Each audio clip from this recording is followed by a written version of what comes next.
नमस्कार साथियों, बात करने वाले हैं मार्केट की बात करें तो अभी की बहुत ही बड़ी खबर आती हुई दिखाई दे रही है और वो खबर है वर्ल्ड बैंक की तरफ से। लेकिन वो खबर आती हुई दिखाई दी है भारतीय बाज़ारों के लिए, क्योंकि बहुत ही इंपॉर्टेंट डेटा है। तो आपको बताना बहुत ज़रूरी है। यहाँ पे वर्ल्ड बैंक की बात करें तो जिस प्रकार से आईएमएफ ने भारतीय बाज़ारों का जो जीडीपी ग्रोथ थी उसको रिवाइज़ किया था, उसी प्रकार से वर्ल्ड बैंक भी अब रिवाइज़ करता हुआ नज़र आया है भारतीय बाज़ारों की ग्रोथ को, और उसको करता हुआ नज़र आया है 7%। जो कि पहले अर्लियर बात करें तो वो कम थी, लेकिन अब 7% की दर से ग्रोथ करेगी भारतीय इकोनॉमी, ऐसा वर्ल्ड बैंक कहता हुआ नज़र आया है।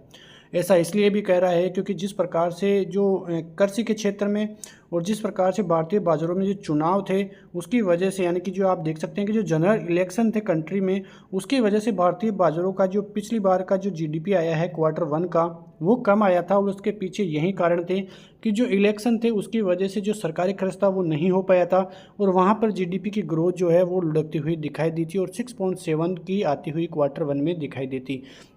लेकिन वर्ल्ड बैंक को अब समझ में आ गया है कि भारतीय बाजारों की अर्थव्यवस्था बहुत ज़बरदस्त तेज़ी से अब ऊपर जाती हुई दिखाई दे सकती है। आप यहाँ पे वर्ल्ड बैंक की तरफ से देखें तो जो पहले डेटा 6.6 का आता हुआ दिखाई दे रहा था वर्ल्ड बैंक की तरफ से, वो अब 7% तक का होता हुआ दिखाई दिया है।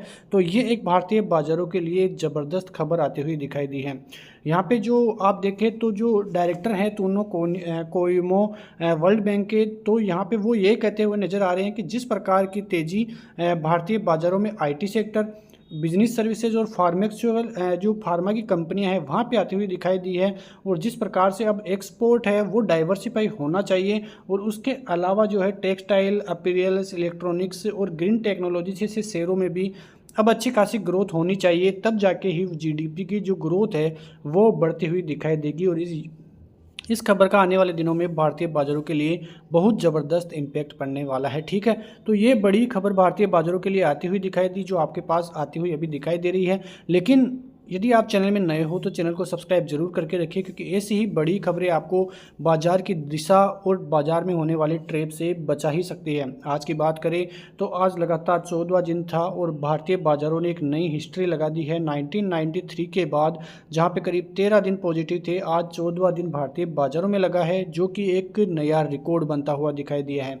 यहाँ पे मार्केट फ्लैट ही क्लोजिंग देखने को मिली, केवल 1 पॉइंट की तेज़ी यहाँ पे देखने को मिली, और उसके अलावा बैंकिंग सेक्टर में आज ज़बरदस्त तेज़ी का मूड माहौल देखने को मिला है। बैंक निफ्टी जहाँ पे कि ज़बरदस्त कंसोलिडेशन देखने को मिल रहा था, लास्ट के आधे घंटे में जिस प्रकार की तेज़ी देखने को मिली है वो तेज़ी एक बहुत ही ज़ोरदार तेज़ी है, क्योंकि आपको भी पता है कि जिस प्रकार से बैंकिंग इंडस्ट्री का जो है वैल्यूएशन ठीक ठाक है, और उसी की वजह से जो बैंकिंग शेयर है वहाँ पे ज़बरदस्त खरीदारी निवेशकों द्वारा, रिटेलर्स द्वारा देखने को मिली है। निफ्टी में फ्लैट ही क्लोजिंग देखने को मिली, जबकि बैंक निफ्टी 250 पॉइंट की तेज़ी के साथ 51,700 के लेवल छूते हुए दिखाई दिया। फिर सर्विसेज में अच्छी खासी तेज़ी हुई, लेकिन आज निफ्टी आईटी की तरफ से ज़्यादा कुछ देखने को नहीं मिला। इतने दिनों निफ्टी आईटी जो है ऊपर की तरफ जा रहा था, लेकिन अब निफ्टी आईटी थोड़ा ठंडा पड़ता हुआ दिखाई दिया है। मिड कैप में भी ज़्यादा कुछ देखने को नहीं मिला है। लेकिन निफ्टी के लिए क्या खबरें आ रही है कि निफ्टी अब क्यों नहीं चल पा रहा है। आपने देखा होगा कि लगातार 14वां दिन तेज़ी का है, लेकिन करीब 4 से 4.5% तक की तेज़ी ही इन 14 दिनों में हमें देखने को मिली है। इसके पीछे का रीज़न क्या है? जब 2007 था, जो 7 का साल था और 11 दिन लगातार तेज़ी हुई थी, वहाँ पे करीब बाजार 16% तक चलता हुआ दिखाई दिया था। लेकिन बाजार अब रुकता हुआ दिखाई क्यों दे रहा है? उसके पीछे का रीज़न है जो आप देख सकते हैं कि जो कॉल फॉर पुट राइटर्स है, यानी कि जो ऑप्शन डेटा है वो तगड़ा होता हुआ आपको दिखाई दे जाएगा। ऑप्शन चेन के अंदर ही बाजार अब फंसता हुआ दिखाई दिया है।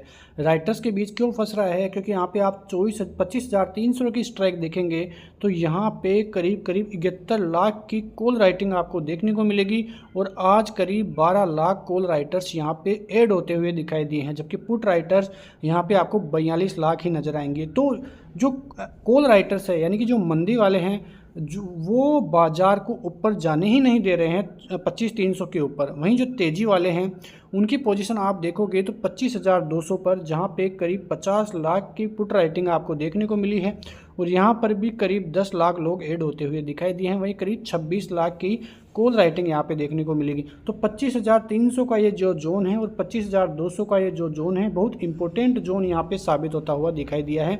और इसी के बीच में आज बाजार भी फंसता हुआ दिखाई दिया, और बाजार का न चलने का पीछे का रीज़न भी यही है, क्योंकि आप यहाँ पे एक और चीज़ देखोगे तो 25,500 यहाँ पे से निकलोगे तो 25,500 का लेवल, जहाँ पे करीब 62 लाख कॉल राइटिंग आपको देखने को मिलेगी, और यहाँ पर भी करीब 8 लाख लोग और ऐड होते हुए दिखाई दिए हैं। तो दोस्तों, यदि बाजार में आपको टिकना है तो ऑप्शन चेन डेटा भी देखना होगा, उससे आपको अनुमान लग जाएगा कि बाजार किस रेंज में फंसता हुआ नजर आएगा, जो कि आपको इन स्टेट्स में दिखाई दे रहा होगा कि यहाँ पे आप देखोगे तो ये 25 जो है 300 का लेवल है, और ये 25,200 का लेवल है, ये 25,400 का, और ये 500 का लेवल है। तो इस प्रकार से आप देखोगे तो कि जिस प्रकार से डायग्राम में ये आपको देखने को मिल रहे हैं कि कहाँ पे बाजार फंसता हुआ दिखाई देगा, और ये जो जोन है वो है 25,000 का जोन। और 25,000 के जोन में आप यहाँ पे देखोगे तो 25,000 के जोन में करीब 65 लाख तेजी वाले यहाँ पे बैठे हैं, और बहुत ज़बरदस्त सपोर्ट जोन 25,000 का इसलिए भी है क्योंकि 25,040 के लगभग आपका 10 EMA भी यहाँ पे बैठता है। तो यदि बाज़ार में करेक्शन भी होता है तो इससे ज़्यादा करेक्शन बाज़ार में होने की उम्मीद नहीं है।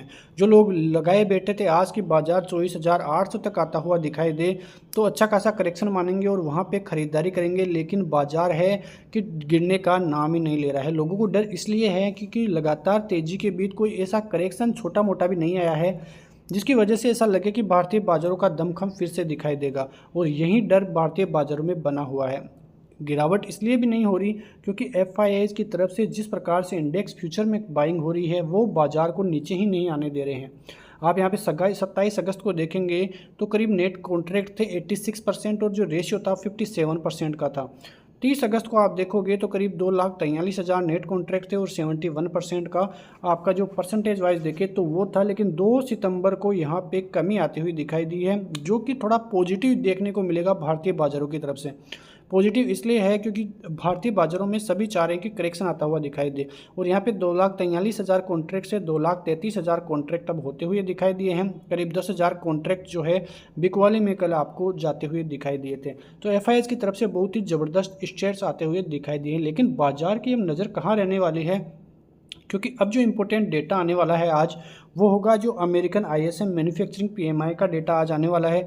तो उस पर लगातार हम अपडेट जारी रखेंगे। 6 बजे बाद ही आएगा, तो 8 बजे वाले वीडियो में आप वहां पे जाके देख सकते हैं। वहीं जो जॉबलेस क्लेम के आंकड़े हैं वो आने वाले हैं ओपनिंग के GOLTS के। उसके अलावा जो US ISM के सर्विस PMI आंकड़े हैं वो 5 सितंबर को आएंगे, और जॉब के आंकड़े भी 5 सितंबर को ही आएंगे। तो 5 सितंबर का दिन जो कि एक्सपायरी वाला दिन है वो एक इम्पोर्टेंट रहेगा। नॉन फॉर्म पेरोल के आंकड़े 6 सितंबर को आएंगे, लेकिन आप 6 सितंबर को एक और डेटा रहेगा। आपने अगस्त में देखा होगा कि जिस प्रकार की अमेरिकी बाज़ारों में गिरावट हुई थी वो हुई थी बेरोजगारी दर के आंकड़ों के कारण, और वो आने वाले हैं 6 सितंबर को। और उसके बाद आपको 17-18 तारीख को जो फेड की मीटिंग है वहाँ पे ये सभी चीज़ें फोकस में की जाएगी कि किस प्रकार से ये डेटा रहता है और क्या कुछ रहता है। फेड गवर्नर की नज़रें इन सभी डेटा पर रहने वाली है, तो आपके लिए ये डेटा भी बहुत इंपॉर्टेंट रहने वाला है। तो इन सभी डेटा पे आप नज़र गड़ाए रखिए और चैनल को सब्सक्राइब जरूर कीजिए। अब मैं आपको बताना चाहूँगा 1 डे टाइम फ्रेम पे बैंक निफ्टी। आप यहाँ पे देखोगे तो आज किस प्रकार की कैंडल आपको बनती हुई दिखाई दे रही है, आपको नज़र आ जाएगा। ये जो ट्रेंड लाइन थी उसका ब्रेकआउट तो आया था, लेकिन यहाँ पे गिरावट बैंक निफ्टी में नहीं हो रही थी। सबसे अच्छी बात यही थी।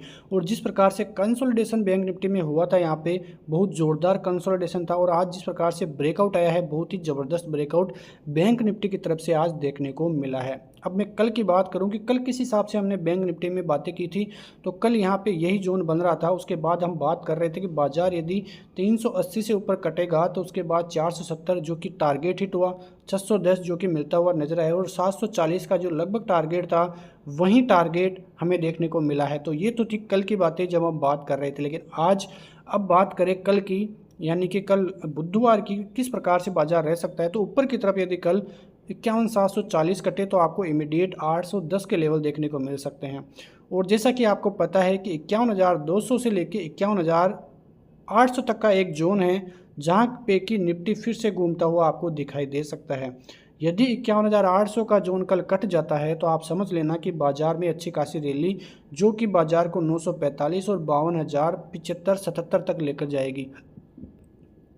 आपको याद होगा तो मैंने आपको बताया था कि बाजार जो है 51,200 के ऊपर ठहर जाएगा तो आपको 500 से 700 पॉइंट की रैली देखने को मिलेगी, और आज वही रैली आपको देखने को मिली है, क्योंकि इतने दिनों की कंसोलिडेशन और बैंकिंग सेक्टर का अच्छे प्राइस पर आना, ये दोनों ही पॉजिटिव खबरें मिली, और इसी वजह से आज दिन के लास्ट में बहुत ज़बरदस्त बाइंग जो है बैंकिंग शेयरों में देखने को मिली है। HDFC बैंक, ICICI बैंक, वहाँ पे ज़बरदस्त खरीदारी देखने को मिली है। तो इन लेवलों को आप नोट करके रखिए।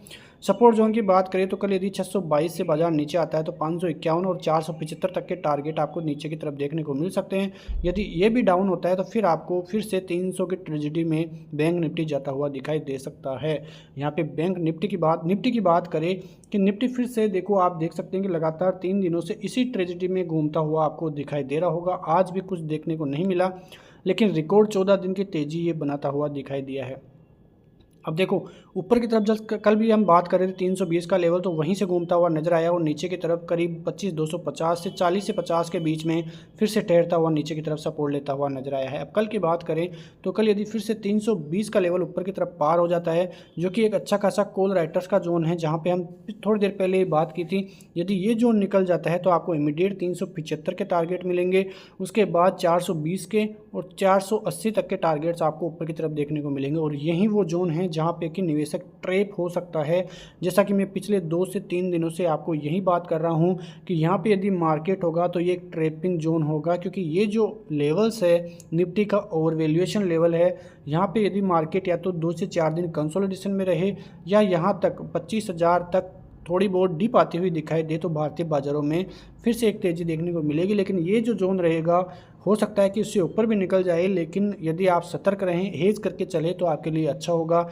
इस जोन में यदि आप ट्रेड ही न लें तो भी आपके लिए अच्छा साबित हो सकता है, क्योंकि ये एक बाज़ार में ट्रेपिंग जोन है। जब भी डिप मिले तब आप खरीद सकते हैं थोड़े बहुत इंट्राडे के लिए, लेकिन ऊपर की तरफ ज़्यादा जाए तो आप थोड़ा बच के रहिए, क्योंकि 25,300 से लेके 500 का जो जोन है वहाँ पे ज़बरदस्त कॉल राइटिंग यानी कि मंदी वाले ज़बरदस्त पोजीशन के साथ बैठे हुए हैं। इस प्रकार से आप नज़र गड़ा सकते हैं। यदि नीचे 25,240-50 का जोन नीचे की तरफ करता है, सस्टेन करता है, तो आपको 190 और 125 तक के टारगेट दिखाई दे सकते हैं। आपको मैं बता दूं कि यदि ये जोन कटेगा 170 से 190 के बीच वाला, तो आपको इमीडिएट 25,040 तक के टारगेट इसलिए आ सकते हैं क्योंकि यहाँ पे 10 EMA भी बना हुआ है। 25,000 का लेवल क्यों इंपॉर्टेंट रह जाता है, क्योंकि यहाँ पे सबसे ज़्यादा पुट राइटिंग आपको देखने को मिलेगी। यही वो जोन है जहाँ पे पुट राइटर्स जो है धड़ल्ले से एड ऑन करते हुए अपने राइटिंग को नज़र आ रहे हैं। तो कुल मिला के देखें तो सभी डेटा भारतीय बाजारों के लिए अभी तक ठीक ठाक है, बस थोड़ी कोशिश रहने की बात है, क्योंकि जिस प्रकार की तेज़ी भारतीय बाजारों में है, थोड़ा बहुत करेक्शन की मांग भारतीय बाजार कर रहा है। मिलते हैं नेक्स्ट वीडियो में 8 बजे वाले में, तब तक के लिए धन्यवाद। जय हिंद, जय भारत, वंदे मातरम।